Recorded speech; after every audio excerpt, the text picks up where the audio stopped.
Coucou mes gazelles, bienvenue pour cette guidance intemporelle, cette fois-ci axée sur la blessure de rejet et tous les messages que tes guides voudraient t'envoyer pour t'aider à surmonter tout ça. J'espère que vous allez bien, que vous vous portez bien malgré tout. Je rappelle comme toujours que c'est une guidance générale, donc prends ce qui résonne pour toi et surtout comme c'est une guidance intemporelle, n'hésite pas à visionner à loisir cette guidance et les autres de toute la catégorie des guidances intemporelles de toute façon, quel que soit ton parcours, quel que soit là où tu te places sur ton chemin, il y a toujours un message que tu peux entendre et qui peut t'aider justement à avancer et à te maintenir ou te remettre en mouvement dans ta vie, d'accord? Allez, on va commencer. Quels sont les messages pour tous ceux qui ont besoin de surmonter une blessure de rejet? Oula, il y a beaucoup de solitude. Hein. Alors, il y a de la colère par contre. Hein. Il y a de la colère, effectivement. Mais par contre, tu as une culpabilité que tu portes là qui ne t'appartient pas, hein, visiblement. Il y a une culpabilité que tu portes qui ne t'appartient pas. Mais c'est un mélange de colère, de culpabilité. Et il y a quelque chose en toi en fait, il y a comme cette colère en toi qui est sous-jacente en fait, qui est latente, qui même pour certains, je dirais même pour certains en fait, ressemble à une rage même, une haine envers quelqu'un. Mais alors ça peut être quelqu'un, la blessure de rejet, ça peut être quelqu'un, elle peut être dirigée envers un membre de la famille. Elle peut être dirigée envers un amour présent, un amour passé. Elle peut être aussi dirigée vers un membre de ton cercle amical, d'accord? Oh, il y a beaucoup de jalousie là par contre. Alors si c'est que ce soit dans ton cercle amical, familial, professionnel, tout ce que tu veux, parce que là il y a une déception professionnelle ici aussi.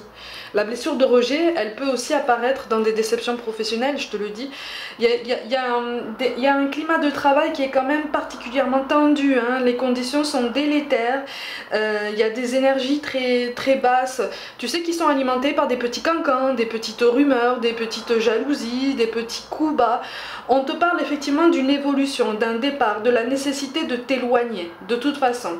Au niveau de la blessure de rejet, on est en train de te dire que tu n'es pas coupable. La culpabilité que tu portes en toi, finalement, ne t'appartient pas. Consciemment, en fait, tu fais porter cette culpabilité à l'entourage. Inconsciemment, tu la portes aussi en toi, dans ton cœur. Parce que inconsciemment, tu te dis, mais est-ce que c'est moi qui suis responsable de tout ça? Est-ce que j'ai gâché certaines choses, en fait, pour avoir à subir ça? Ah, on te parle de ton indépendance. Alors, effectivement, là on te parle d'une indépendance quand même particulièrement marquée, mais c'est une indépendance à laquelle tu ne te donnes pas tous les droits. Pour beaucoup, là en fait la blessure de rejet, c'est pas quand ton pire cauchemar est l'attachement. La blessure de rejet, là, elle apparaît comme, pour toi en fait, comme la nécessité justement de rester dans la complaisance, de rentrer dans des cases, de coller à des étiquettes. Pour qu'il y ait un maximum de personnes autour de toi, un maximum de personnes qui te donnent leur aval, leur accord, leur soutien, voire même pour certains une forme d'admiration, d'encouragement en tout cas, mais qui de façon inconsciente ressemble à des encouragements, une admiration que tu recherches, mais parce que tu ne parviens pas à te la donner toi-même. On t'encourage vraiment à apprendre à essayer de prendre de la hauteur, tout ça. C'est ce qui correspond à cette notion d'indépendance émotionnelle. Mais c'est pas facile, hein. C'est pas facile parce que tu as tendance, pour ceux qui sont en train d'essayer de surmonter cette blessure de rejet, on est souvent dans les extrêmes. On est souvent soit dans la dépendance affective, et là ça fait très mal et ça prend beaucoup de temps en termes de guérison émotionnelle. Je te rappelle, comme toujours, toute guérison émotionnelle prend du temps. Mais là, ça prend encore plus de temps parce qu'on est sur une sorte de compensation qui dépend des énergies de quelqu'un. Soit on est sur ça, soit on est, comme je te l'ai dit, dans l'autre extrême. Donc on est en fait complètement détaché et on est même particulièrement, on peut même se montrer particulièrement cruel, voire même injuste avec tous ceux qui nous aiment réellement. D'accord? Donc on t'encourage vraiment à essayer de faire cette différence entre la dépendance affective et un amour certain, un soutien certain qui est vrai en fait, tu vois. Ton potentiel il est là, il est réel, mais t'en as pas conscience. T'en as vraiment pas conscience. Pour certains, tu es bloqué au niveau professionnel. Tu es bloqué au niveau professionnel et tu ne te donnes pas le droit d'investir des voies qui ressemblent davantage à des chemins de traverse, à des sentiers qui n'ont pas été spécialement battus, à des idées, des projets qui n'ont pas forcément trouvé grand soutien comme ça quand tu as essayé de placer un petit peu tes pions. Mais c'est pas grave ça, c'est pas parce que t'as pas de soutien ou pas autant que tu le voudrais que ça ne fonctionnera pas, tu les portes en toi. Par contre, pour certains, il est question d'un déménagement qui est nécessaire. Il est question d'un déménagement qui est nécessaire. Si tu étais dans cette attente-là, dans cette fébrilité, en termes de déménagement, parce qu'il y a quelqu'un avec qui ça ne va plus là. Alors ça peut être quelqu'un, ça peut être un amour passé, ça peut être une situation familiale un peu tendue. Ouais. Il y a une figure parentale là qui apparaît très très fort et qui fait qu'en fait tu hésites. Tu hésites toujours dans tes choix, tu es toujours sur une balance qui te donne l'impression comme ça de marcher sur un fil suspendu au-dessus d'un vide, mais c'est un vide que tu ne vois pas, dont tu ne vois pas le fond en fait. Tu as été marqué par une figure parentale qui t'a potentiellement fait du mal, ou en tout cas qui t'a donné cette impression de te rejeter, voire même de t'abandonner, parce que la blessure de rejet est souvent associée à la blessure d'abandon de toute façon. Mais là, on t'encourage à vraiment avoir confiance en toi parce que pour beaucoup d'entre vous, en fait, tu n'as pas une très haute estime de toi-même. Tu n'as pas une très haute estime de toi-même. Et tu te fais une idée peut-être un petit peu déformée de tout l'entourage qui gravite autour de toi. Pour beaucoup, là, pardon, il y a des énergies basses autour de toi dans lesquelles il va falloir faire du tri. Parce qu'il y a beaucoup de jalousie et il y a des gens qui ne sont pas spécialement honnêtes quant à leurs réelles intentions par rapport à toi. Ok, en dos de deck on a quand même le valet de carreaux. Là on te dit prends ou reprends ta place parce qu'il y a quelqu'un qui est en train de se jouer de toi, qui est en train justement de se servir de ta blessure de rejet. C'est quelqu'un qui en a pris conscience. En fait je vois deux énergies, il y en a une masculine, une féminine, ça peut être un homme, une femme, ça peut être deux femmes, ça peut être deux hommes, en tout cas ce sont deux polarités en fait, une polarité masculine, une polarité féminine, donc une polarité qui est basée en fait, qui est axée sur l'action, une autre qui est basée sur la réflexion. D'accord? Mais j'ai l'impression que ce sont deux énergies qui travaillent de très près en fait à te maintenir dans un cercle vicieux, dans quelque chose qui est malsain pour toi, qui est toxique pour toi. Ok? On t'encourage vraiment à essayer de prendre un petit peu de hauteur par rapport à tout ça. Pour beaucoup, il y a une opportunité professionnelle qui va apparaître et qui va te permettre de déménager et de t'éloigner en fait de ce cercle. Ou en tout cas de prendre tes distances par rapport à tout ça et à gagner en clairvoyance, à gagner en libre entendement. Il y a beaucoup de nostalgie, il y a un passé qui te retient là. Il y a un passé qui te retient et qui est... On te parle d'un enfant intérieur, on te parle de ton enfant intérieur, il y a quelque chose là.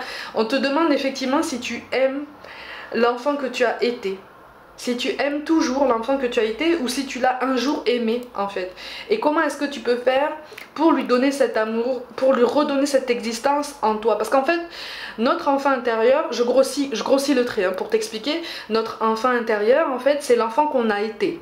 D'accord? C'est l'enfant qu'on a été, c'est l'enfant qu'on a été qui a été animé par tout ce qui nous a fait rire spontanément, tout ce qui nous a stimulé, tout ce qui a attisé notre curiosité, tout ce qui a provoqué en nous des sources de douceur, de bien-être, de bonheur, des fous rires, des sources de gourmandise, voilà, des sources de couleurs, de belles images, de beaux souvenirs, des sources de jeu, de détente en fait, tu vois, de décompression, d'accord?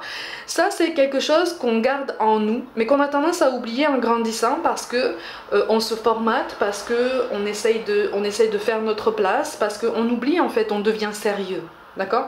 On devient sérieux et on devient triste quelque part.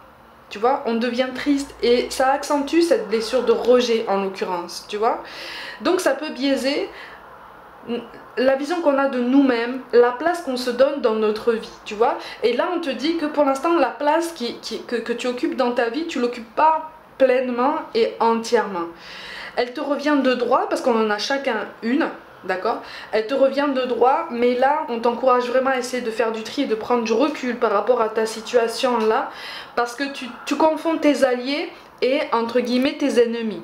En tout cas, tu confonds les personnes qui te veulent réellement du bien, qui t'aiment réellement, qui t'apportent un réel soutien et qui veulent vraiment te tirer vers le haut, ou en tout cas t'aider à t'élever et à atteindre cette expansion en termes de développement personnel, en termes de développement spirituel et individuel, d'accord? Tout personnel à toi. Il faut faire la différence entre ça et prendre du recul par rapport aux personnes qui veulent comme ça te garder dans un sérail, dans quelque chose de très clôturé, tu vois, de très limité, d'accord? Comme ça on te garde comme ça dans une liberté de mouvement qui finalement n'en est pas une, ok? Il y a une espèce de pessimisme qui apparaît ici aussi chez toi. C'est lié à une grande fatigue et c'est lié aussi à une grande colère. Encore une fois, c'est aussi lié à une estime de toi qui est complètement biaisée. Tu ne t'aimes pas complètement, tu ne t'aimes pas de façon inconditionnelle, donc tu ne peux pas t'apporter au quotidien tout le soutien dont tu as besoin pour pouvoir avancer dans tes projets tant personnels que professionnels. C'est pour ça que tu accordes beaucoup de crédit au jugement des autres, au regard extérieur, mais on te demande effectivement d'essayer de te plaire déjà en premier lieu. D'accord?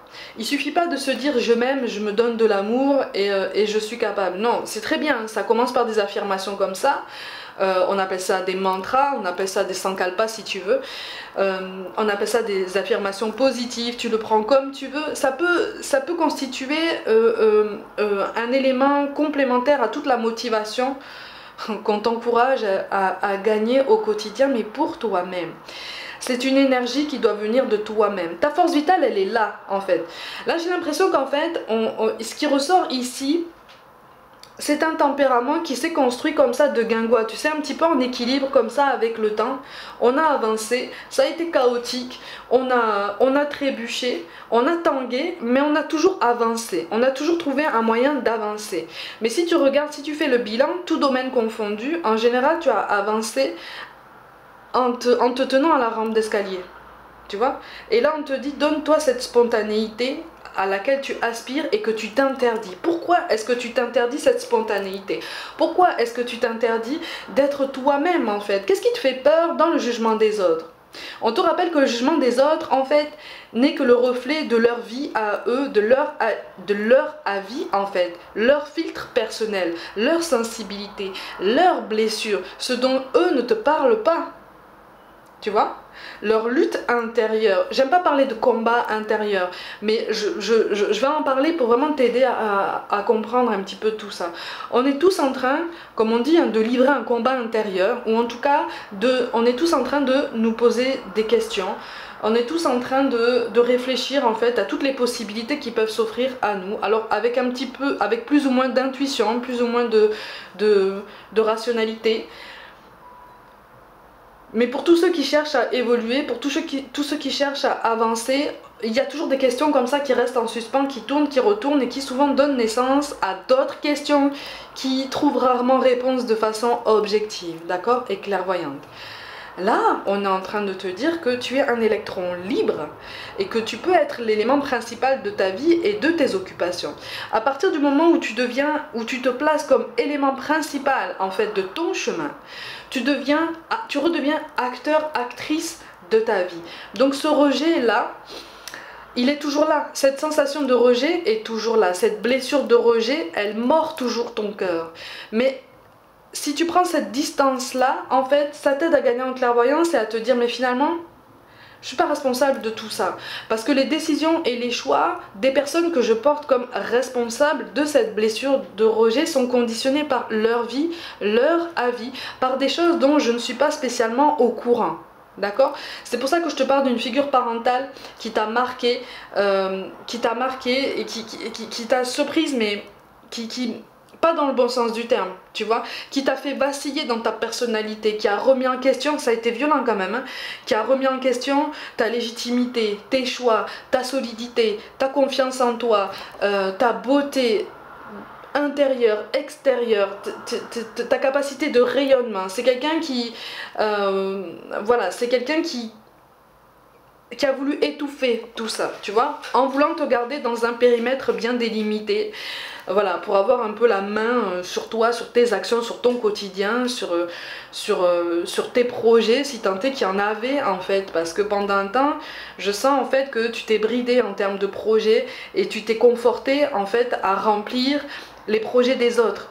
D'accord? Participer au projet des autres. Voilà, coller à une étiquette, remplir les désirs, les satisfactions, les ambitions des autres. Mais tes plaisirs, tes satisfactions, tes ambitions, elles sont où là? Elles sont où? Elle est où ta place dans ta vie là? Tu vois? Elle est où ta place dans ta vie? Il y a un passé qui te torture là, pour lequel tu voudrais bien avoir tout plein de réponses. Il y a plein d'énigmes qui tournent dans ta tête, qui tournent, qui retournent et qui accentuent justement cette blessure de rejet, cette sensation en fait de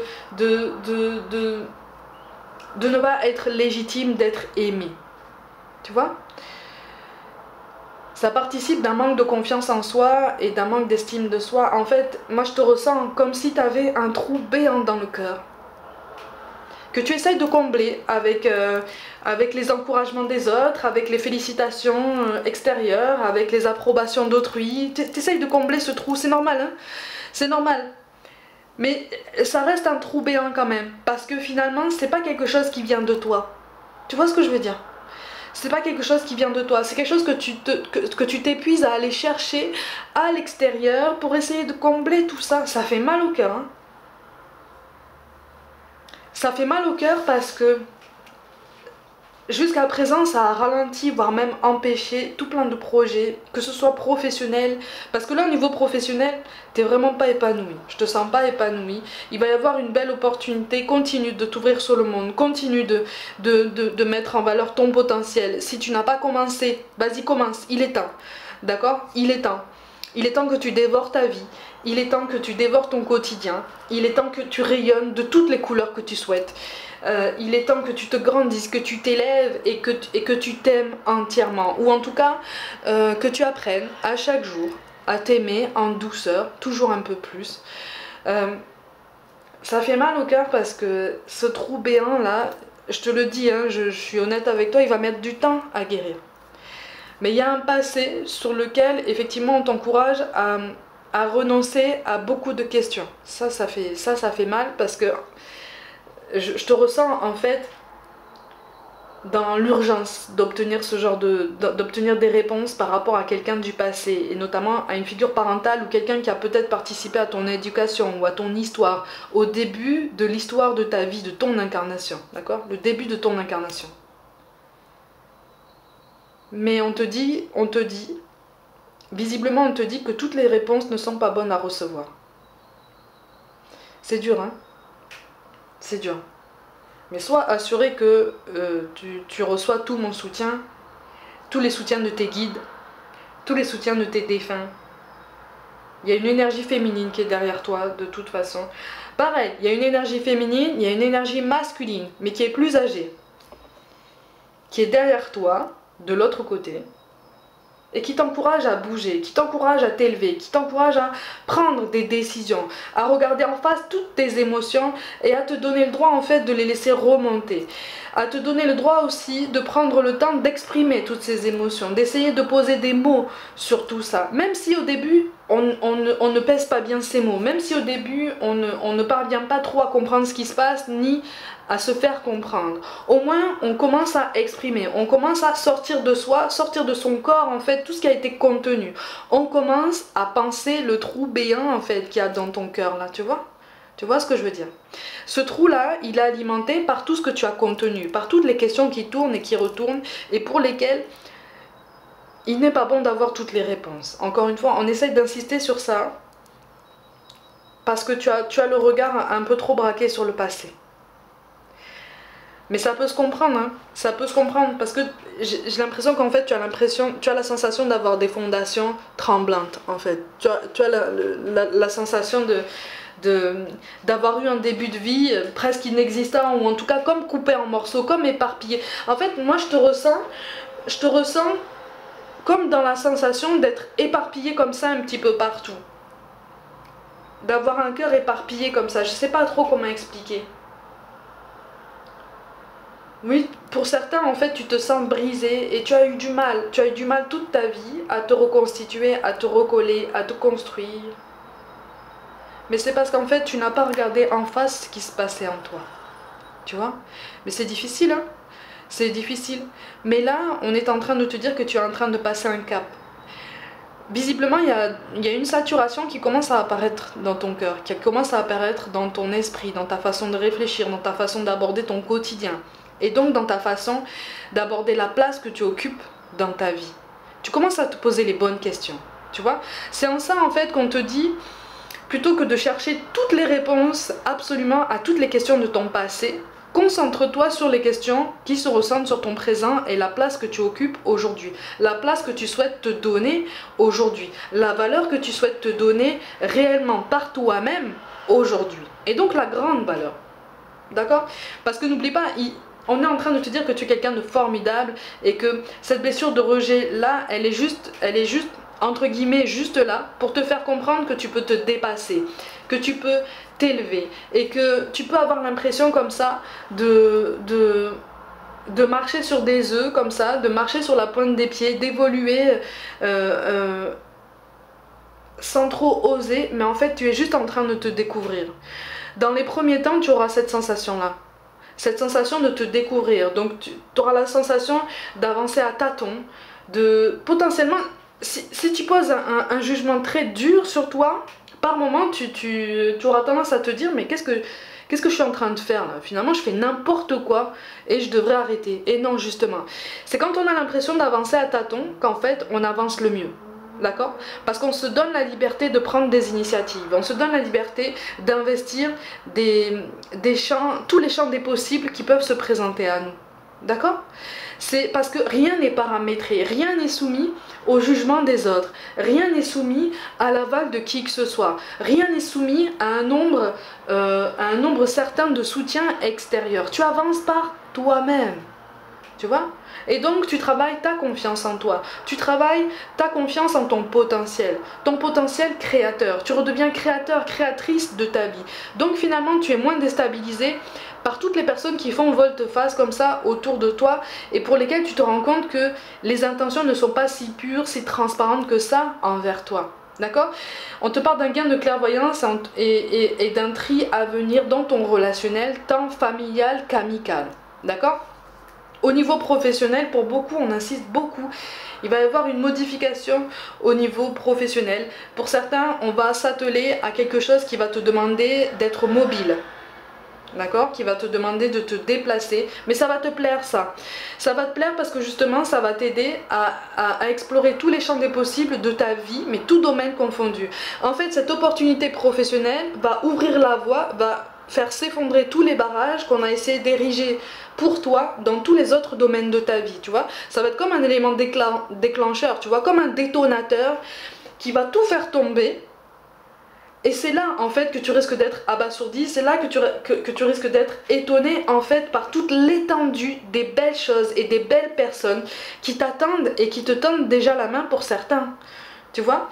Donc, qui te tendent déjà la main et que tu rejettes peut-être toi-même parce que tu as peur de revivre la même chose. Tu te rends compte que ce sont de belles personnes. Tu sens au fond de toi que ce sont des personnes qui sont bien intentionnées envers toi. Mais pour beaucoup, là, ce ne sont pas des personnes qui gravitent le plus près de toi au quotidien. Tu vois, c'est pour ça qu'on t'appelle à faire du tri aussi. La blessure de rejet, elle te demande toujours de faire du tri dans ton relationnel.